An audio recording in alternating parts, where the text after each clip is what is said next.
to get the oil is going to have a huge bonus.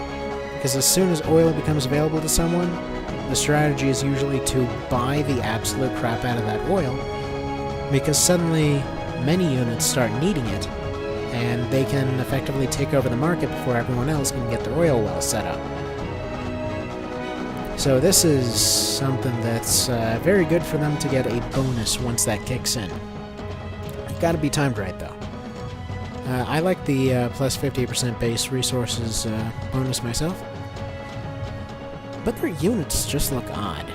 So Persians start with plus 50% bonus food. That is... whatever, that's okay. Second city built acts as a second capital. Both receive capital border bonuses, and both must be captured in order to eliminate you. That is absolutely awesome. Because, yeah, that means 2 capitals. You can have them on the completely opposite sides of the map, and then you can just build a second capital, meaning they are very, very likely to be able to survive their capital being taken over, because they can just build more. Receive a 30% discount on civic research, receive taxation upgrades for free. You always have a maximum number of caravans allowed. That is also very good, because they give a lot of money, and money's good for buying things. So, Romans. These are another one of the ultimate defensive ones, or entirely defensive ones. Their main power comes in a strategy known as the border push, in which they just keep spreading influence until they, well, basically push their national borders past other countries' regular borders and start destroying their buildings simply by attrition. Just firing over their own borders and letting everything sort of rot away. So, forts, 25% cheaper and 50% faster to build, exert plus 3 national borders, that's a fairly big bonus, and get free upgrades, which is good because those can get fairly expensive.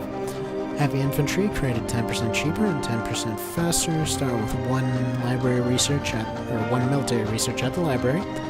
Receive free heavy infantry whenever you build a new barracks, 1 with classical, 2 with gunpowder, 3 with military, and 3 with industrial age plus 5 military research. Cities gather an extra 10% wealth. So yeah, their thing is to sit and be a turtle. They're not much on the whole offensive front. Their unique units are mainly built to take a punch, and that's about it. And that's really what it is. They're kind of the really, really defensive one. Russians are a similar version of that. They're very defensive in their attrition bonus, so attrition damage to enemy units and territories increased. Okay, so it decided that it wanted to stop recording. Anyhow, so Russians, these are pretty much just going to rely on attrition. Spanish, these guys rely on scouts. They get an extra scout. Scout lines are upgraded for free. Free heavy ships until the industrial age whenever building a dock, and plus 30 resources from ruins, plus an extra 26 per science level. This means they can start with extra resources from ruins. These are basically little scattered around gift packages early on. And they get free ships until the point when they would actually need them, at which point they don't. So they can get some early naval superiority if they have a lot of wood coming in. But that's about it. Scouts are all well and good. I personally only use them for taking out spies and occasionally scouting out areas, but not much more than that. Sometimes sniping out a general, things like that. So Turks are your siege civ. All siege, artillery, and bombardment units have plus 3 range and line of sight. 2 free siege units whenever you build a new siege factory or factory. Citizens are 33% cheaper, and conquered cities assimilate 200% faster. Siege unit upgrades are free, and military research at the library is 33% cheaper. So it's pretty obvious what they do. They just sort of blow up a city, move in, start mass producing civilians, that kind of thing. Okay, so everything seems about set up here. Gonna be starting off with Nomad. this pretty much means that you start with one person. Or you start with a few people that are scattered around. You can start wherever you want. You just sort of go and you pick a place on the map. Now here there's unique units, which I didn't get to show. Yes, thank you, Tips. I don't know why I actually have you on. Alright, so.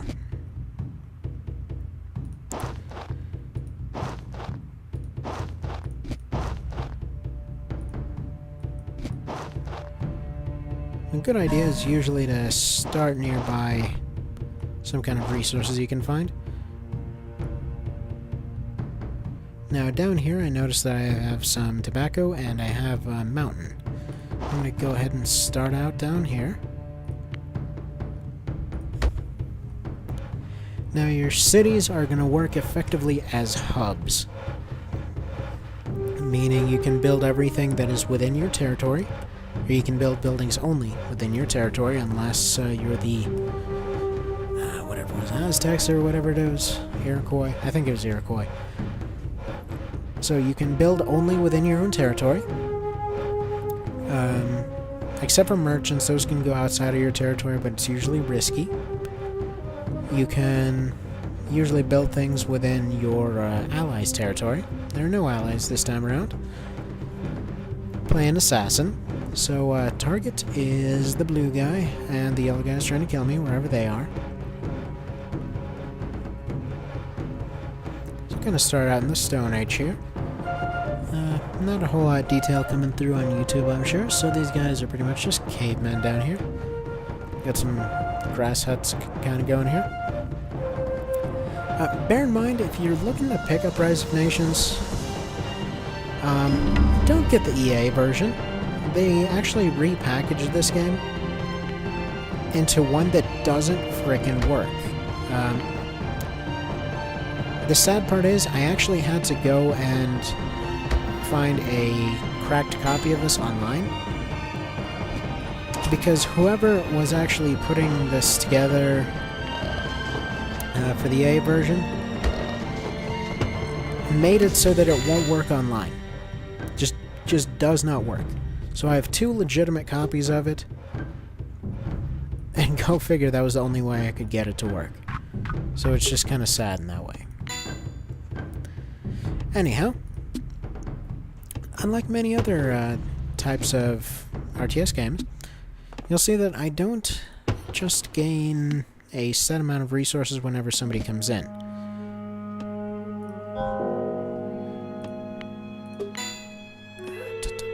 Basically, they all count up on a little ticker here at the top.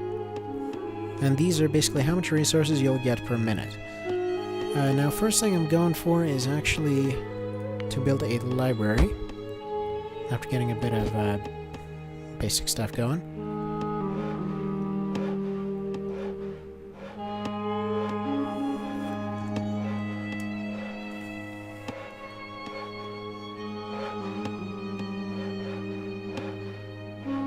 Apparently Fraps doesn't like to play nice with this game. But what can you do? It's on a little bit of a clicky effect.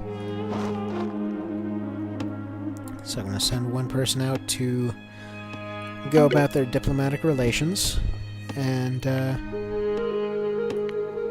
probably get some more farming going. Now, Nomad tends to be a good one to start off, because that means nobody can really complain about being map screwed, even though it's a pretty uncommon thing in this game. So, a good thing to look for is, yeah, usually mountains, because they're going to be something that people will be having territory fights over later.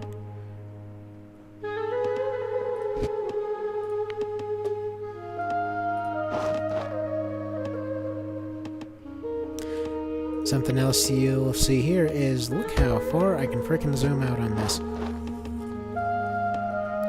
And there's a reason for that, because battles tend to get pretty friggin' large.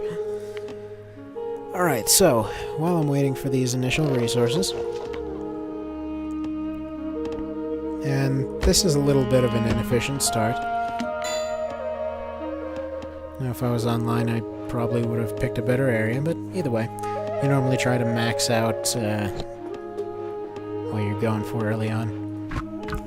Can't exactly do much. I'm just taking what I can get for now. As you can see, this guy is apparently German and built a city over here.